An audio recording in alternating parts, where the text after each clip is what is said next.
Congratulations on finding a place you'd love to call home. As we've talked about, there's a few buyers who feel exactly the same way who intend to buy the home as well. This is what we call a multiple offer situation. Ultimately, only one buyer can be the next owner of this address, so here's what you'll need to do to put yourself in the best position to make sure it's you.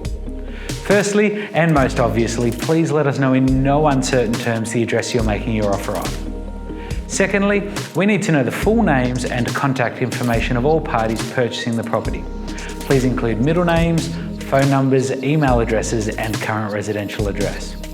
If the property is being purchased in a company or trust, for example, a self-managed super fund, please include the entity details in full, as well as the full contact details of the appropriate trustee or director.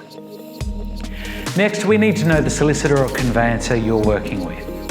They ensure the contract of sale you need to sign after having your offer accepted is above board and doesn't unfairly favour the seller. If you don't have one already, I'd recommend doing a Google search and deciding now who you want to work with. Should yours be the successful offer, the first thing we do is forward the details of the offer and the contract of sale to your solicitor or conveyancer for their review. Next, please let us know the conditions that your offer is subject to. These are basically the conditions or safeguards connected to the sale. For example, pest and building inspections, formal loan approval, or the sale of your current home.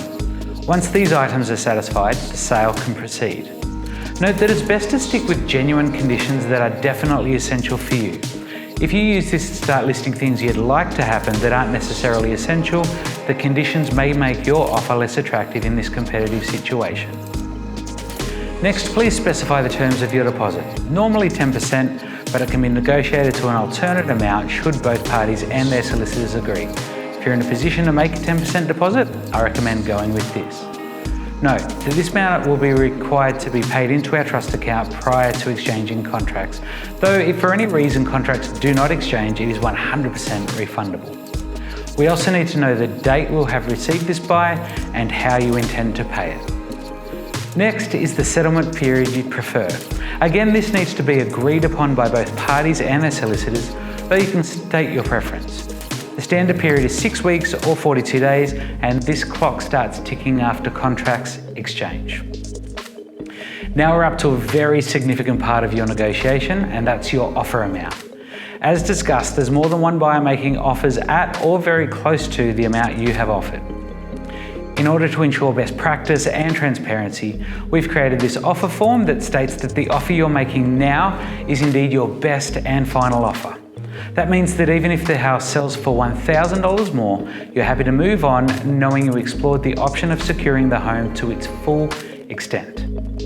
With that, may I encourage you to place your best and final offer, of course taking into account your finances as well as the positive and long-term benefits purchasing this home will have for you and your family. All the best of luck.